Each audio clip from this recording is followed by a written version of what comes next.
महाराष्ट्र की यूपी हुकूमत ने 5% रिजर्वेशन जो है तो ख़त्म कर दिया है। इस सिलसिले में हमारे साथ इम्तियाज़ जलील साहब है, उनसे जानने की कोशिश करते हैं। जी सर, महाराष्ट्र हुकूमत ने मुसलमानों को दिया जाने वाला 5% रिजर्वेशन जो था वो ख़त्म कर दिया। देखिए, सबसे पहले तो ये समझना चाहिए कि ये रिज़र्वेशन दिया क्यों गया था। ये दिया इसलिए गया था कि अलग अलग सरकारों ने बहुत सारे कमीशंस और कमिटीज़ बनाए थे जिसमें ये पता करना था कि मुसलमानों का सोशियो इकोनॉमिक और एजुकेशन का स्टेटस क्या है करके। चाहे फिर उसमें सच्चर कमीशन हो, महमूद रहमान कमीशन हो, रंगनाथ कमेटी हो, कंडू कमेटी हो, ये ऐसे बहुत सारे कमीशंस और कमेटी सरकारों ने बनाए थे कि मुसलमानों की हालत क्या है सोशली, इकोनॉमिकली और एजुकेशनली। हर कमेटी ने और हर कमीशन ने अपनी रिपोर्ट के अंदर ये बताया था कि हिंदुस्तान के अंदर सबसे ज़्यादा बैकवर्डनेस एजुकेशन के अंदर अगर किसी समाज के अंदर है तो वो मुसलमानों के अंदर है। आंकड़े समेत है तो सभी कमीशंस ने बताया था कि हमारा ड्रॉप आउट परसेंटेज सबसे ज़्यादा है, यानी कि बच्चे और बच्चियां 6वीं तक पढ़ रहे हैं, फिर स्कूल से ड्रॉप आउट हो जा रहे हैं, 7वीं तक पढ़ रहे, 8वीं तक पढ़ रहे, 9वीं तक। तो सबसे ज़्यादा दलितों से ज़्यादा ड्रॉप आउट जो है वो मुसलमान समाज का था उसमें। तो ऐसे मौके के ऊपर कमीशंस ने रिकमेंड किया था कि मुसलमानों को एजुकेशन के अंदर प्रमोट करने की ज़रूरत है। लेकिन हुकूमत, चाहे वो आज की सत्ताधारी पक्ष हो या उस वक्त की विरोधी पक्ष के अंदर जो भी बैठे थे सो कॉल्ड सेक्युलर पार्टी, किसी की मंशा, किसी की नीयत नहीं थी। तो ये मामला कोर्ट में गया और कोर्ट में जाने के बाद अदालत ने इसके पूरे कमीशंस की रिपोर्ट पढ़ा और अदालत ने ये कहा कि मुसलमानों का बैकवर्डनेस को देखते हुए इनको एजुकेशन के अंदर 5% रिजर्वेशन मिलना चाहिए करके। तो अदालत के हुक्म के बाद इनकी मजबूरी हो गई थी ये देना करके।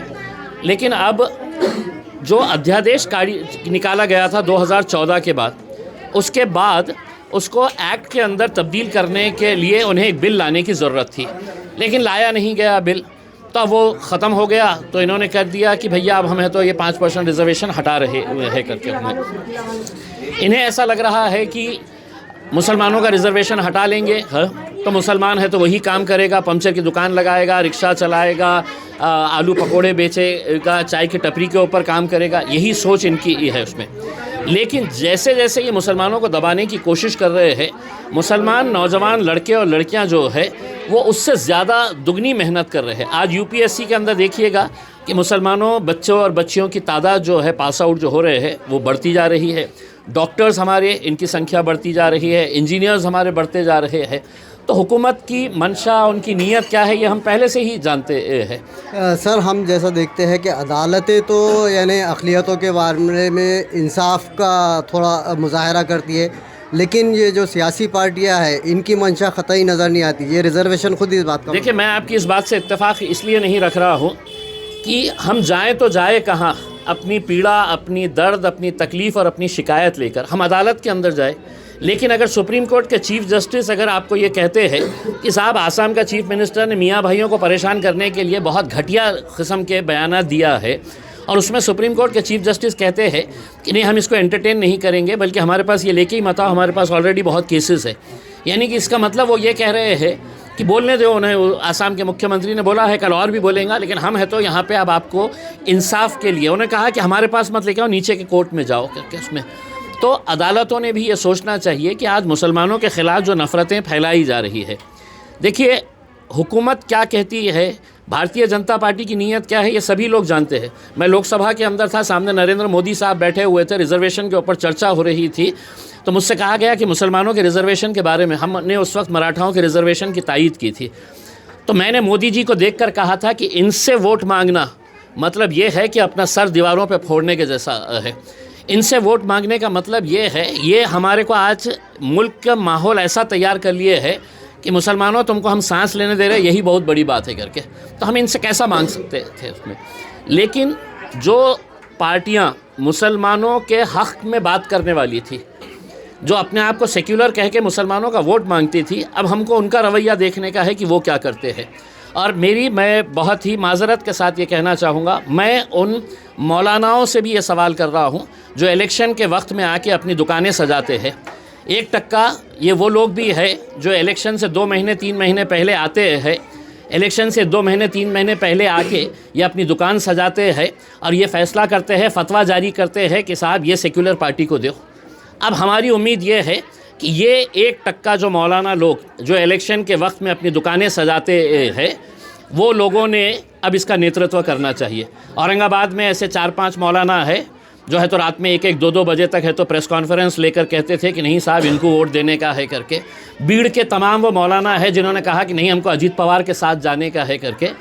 5 साल सियासी पार्टियां लड़े, सियासी पार्टियां मुद्दा उठाए, सियासी पार्टियों के कार्यकर्ता अपने ऊपर केसेस ले, और ये ऐन वक्त के ऊपर आके ये इस तरह की जो दुकानें सजाते हैं। अब हमारी उम्मीद ये है कि औरंगाबाद हो, भीड़ हो या जो भी लोग ये सियासी पार्टियों को वोट देने का दावा करते हैं कि साहब शरद पवार के साथ चल जाओ, कांग्रेस के साथ चले जाओ, एनसीपी के साथ चले जाओ, अब उनका रवैया क्या है? हमारी उम्मीद ये है कि इसका नेतृत्व अब आप करें, आपके पीछे हम पूरी ताकत के साथ खड़े रहेंगे। यानी हमारी सियासी और मिली क़यादतों को अपना मुहासेबा करना चाहिए।